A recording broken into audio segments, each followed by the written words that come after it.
ನಮಸ್ಕಾರ. ಇವತ್ತು ಕರ್ನಾಟಕ ವಿಕಲಚೇತನರ ಒಕ್ಕೂಟದಿಂದ ನಾವು ಮಾನ್ಯ ಜಿಲ್ಲಾಧಿಕಾರಿಗಳ ಮುಖಾಂತರ ಮಾನ್ಯ ಮುಖ್ಯಮಂತ್ರಿಗಳಿಗೆ ಮೆಮೊರನ್ನ ರವಾನೆ ಮಾಡಿದ್ದೀವಿ. ಮುಖ್ಯವಾಗಿ ಇವತ್ತು ಅಂದ್ರೆ ದಿನಾಂಕ 1ನೇ ತಾರೀಕಿನಿಂದ ಏನು ಅಂಗವಿಕಲರ ಬಸ್ ಪಾಸ್ಗಳು ಕೊಡ್ತಾ ಇದ್ದೀರೋ 660 ರೂಪಾಯಿ ಶುಲ್ಕ ತಗೊಂಡು ಅದು ನಮಗೆ ಫ್ರೀಯಾಗಿ ಬೇಕು. ಶಕ್ತಿ ಯೋಜನೆ ಕೆಳಗಡೆ ಅದೇನು ಜೀವೋ ಪಾಸ್ ಮಾಡಿದಿರೋ 6 ಯೋಜನೆಗಳೇನಿದೆಯೋ ಅದ್ರ ಪರವಾಗಿನೇ ಅಂಗವಿಕಲರಿಗೆ ವಿಕಲಚೇತನರಿಗೆ ಎಲ್ಲರಿಗೂ ಕೂಡ ಕರ್ನಾಟಕ ರಾಜ್ಯದಂತೆ ಉಚಿತವಾಗಿ ಮಾಡಬೇಕಂತ ನಮ್ಮ ಮೆಮೊರದಲ್ಲಿ ಕೇಳ್ಕೊಳ್ತಾ ಇದೀವಿ, ಮನವಿ ಮಾಡ್ತಾ ಇದ್ದೀವಿ. ಯಾಕಂದ್ರೆ 660 ರೂಪಾಯಿ ಕಟ್ಟು ಸುಮಾರು 14 ಲಕ್ಷ ಜನ ಹೆಚ್ಚು ಜನ ಇವತ್ತು ಅಂಗವಿಕಲರ ಬಸ್ ಪಾಸ್ ತಗೋಬೇಕು ಒಂದು ವರ್ಷದ. ಈ ಮುಖಾಂತರ ಅವ್ರಿಗೆ ಅಟ್ಲೀಸ್ಟ್ ಜ್ಞಾನೋದಯ ಆಗಿ ನಮ್ಗೆ ಸಹಕಾರ ಮಾಡಕ್ಕಂತ ನಾವು ಇವತ್ತು ಸುಮಾರು 100 ಜನ ಸೇರಿ ಡಿಸಿ ಮುಖಾಂತರ ಮನವಿನ ಕಳಿಸಿದ್ದೀವಿ. ಇದರಲ್ಲಿ ಸುಮಾರು 15 ಪಾಯಿಂಟ್ಗಳನ್ನ ಹಾಕಿದೀವಿ. ತೆಲಂಗಾಣ ಮತ್ತು ಆಂಧ್ರ ಪ್ರದೇಶದಲ್ಲಿ ಏನು 6,000 ರೂಪಾಯಿ ವಿಕಲಚೇತನರಿಗೆ ಪಿಂಚಣಿ ನೀಡ್ತಾ ಇದೆ, ಕನಿಷ್ಠ ಆದ್ರೂ ನಮ್ಗೆ 5,000 ನೀಡ್ಬೇಕಂತ.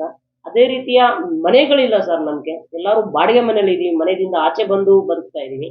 ನಗರ ಸಭೆಯಲ್ಲಿ ಮತ್ತೆ ಗ್ರಾಮ ಪಂಚಾಯತಿಗಳಲ್ಲಿ ಮುಖ್ಯವಾಗಿ ಅಂಗವಿಕಲರಿಗೆ ಮನೆ ಕೊಡ್ಬೇಕಂತ ಇದೆ. ಬಟ್ ಯಾಕೆಂದ್ರೆ ಅಲ್ಲಿ ಐಕ್ಯ ಮಾಡ್ತಾ ಇಲ್ಲ. 5% ರಿಸರ್ವೇಶನ್ ಕೊಡ್ಬೇಕಂತ ಇದೆ, 5% ರಿಸರ್ವೇಶನ್ ಇವತ್ತು ಕೊಡ್ತಾ ಇಲ್ಲ. ಒಂದು ಶೌಚಾಲಯ ಕಟ್ಬೇಕಂತ ಇದೆ, ಶೌಚಾಲಯಗಳು ನಿರ್ಮಾಣಗಳಾಗ್ತಾ ಇಲ್ಲ. ಅದರಲ್ಲಿ ಅಂಗವಿಕಲರಿಗೆ ಅಂತ ಸ್ಪೆಷಲ್ ಆಗಿ ಒಂದು ವೀಲ್ ಚೇರ್ ಇಡಬೇಕು, ಸ್ಯಾನಿಟರಿ ಪ್ಯಾಡ್ ಇಡಬೇಕು, ಅದೂ ಆಗ್ತಾ ಇಲ್ಲ.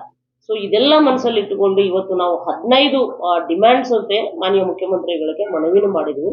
ಇವತ್ತು ಎಲ್ಲಾ ಜಿಲ್ಲೆಯಲ್ಲಿ ಕೂಡ ಇದೇ ಪ್ರತಿಭಟನೆ ಮಾಡಿ ಸರ್ಕಾರ ಗಮನಕ್ಕೆ ತಗೊಂಡು ಹೋಗಿದ್ದೀನಿ. ಎಲ್ಲರೂ ಸಹಕಾರದಿಂದ ಸರ್ಕಾರ ನಮ್ಮನ್ನ ಗಮನದಲ್ಲಿ ಇಟ್ಕೊಂಡು ಈ 660 ರೂಪಾಯಿ ಏನ್ ತಗೊಳ್ತಾ ಇದ್ರು ಅದು ಸ್ಟಾಪ್ ಮಾಡಿಬಿಟ್ಟು ನಾವು ಉಚಿತ ಬಸ್ ಪ್ರಯಾಣ, ಅದು ಕೂಡ UDID card, unique disability ID card ಮುಖಾಂತರನೇ ಕೊಡ್ಬೇಕಂತ ಹೇಳಿ ಮನವಿ ಮಾಡ್ತಾ ಇದ್ವಿ. Thank you. ಮನವಿ ಮಾಡುವ ಮುಖಾಂತರ ಕಾರ್ಯಕ್ರಮ ಇವತ್ತು ಪ್ರಾರಂಭ ಆಗ್ತಾ ಇದೆ. ಇನ್ನು ನಾವು ಒಳಗಡೆ ಬೇಕಾಗಿದೆ. ಇನ್ನೂ ಸ್ನೇಹಿತರು ಕೂಡ ಆ ರಸ್ತೆಯಲ್ಲಿ ಬರ್ತಾ ಇದ್ದಾರೆ. ಅವ್ರಿಗೂ ಕೂಡ ಅವ್ರ ಜೊತೆಯಲ್ಲಿ ನಾವೆಲ್ಲರೂ ಕೂಡ ಸೇರಿ ಒಂದು ಮನವಿ ಪತ್ರವನ್ನ ಮಾನ್ಯ ಜಿಲ್ಲಾಧಿಕಾರಿಗಳಿಗೆ ನೀಡುವಂತಹ ಕೆಲಸ ಆಗ್ತಾ ಇದೆ. ವಿಕಲಚೇತನರ ಹಕ್ಕುಗಳ ಒಂದು ಪ್ರತಿಭಟನೆಯನ್ನ ಇವತ್ತು ನಾವೆಲ್ಲರೂ ಕೂಡ ಹಮ್ಮಿಕೊಂಡಿದ್ದೇವೆ. ನಾವೆಲ್ಲರೂ ಕೂಡ ಬಂದು ಆದಷ್ಟು ಬೇಗ ಸೇರಿಕೊಂಡು ನಾವೆಲ್ಲರೂ ಕೂಡ ಜೊತೆಗೂಡಿ ಈ ಒಂದು ಹಕ್ಕು ಒಂದು ಮನವಿ ಮಾಡುವ ಮುಖಾಂತರ ಕಾರ್ಯಕ್ರಮ ಇವತ್ತು ಪ್ರಾರಂಭ ಆಗ್ತಾ ಇದೆ. ಇನ್ನು ನಾವು ಒಳಗಡೆ ಬೇಕಾಗಿದೆ. ಇನ್ನೂ ಸ್ನೇಹಿತರು ಕೂಡ ಆ ರಸ್ತೆಯಲ್ಲಿ ಬರ್ತಾ ಇದ್ದಾರೆ. ಅವ್ರಿಗೂ ಕೂಡ ಅವ್ರ ಜೊತೆಯಲ್ಲಿ ನಾವೆಲ್ಲರೂ ಕೂಡ ಸೇರಿ ಒಂದು ಮನವಿ ಪತ್ರವನ್ನ ಮಾನ್ಯ ಜಿಲ್ಲಾಧಿಕಾರಿಗಳಿಗೆ ನೀಡುವಂತಹ ಕೆಲಸ ಆಗ್ತಾ ಇದೆ.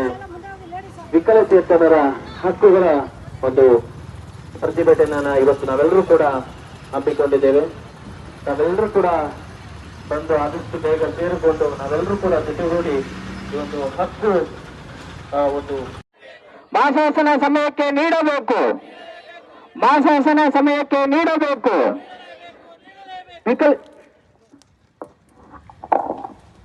ಕರ್ನಾಟಕ ವಿಕಲಚೇತನರ ಸಂಸ್ಥೆ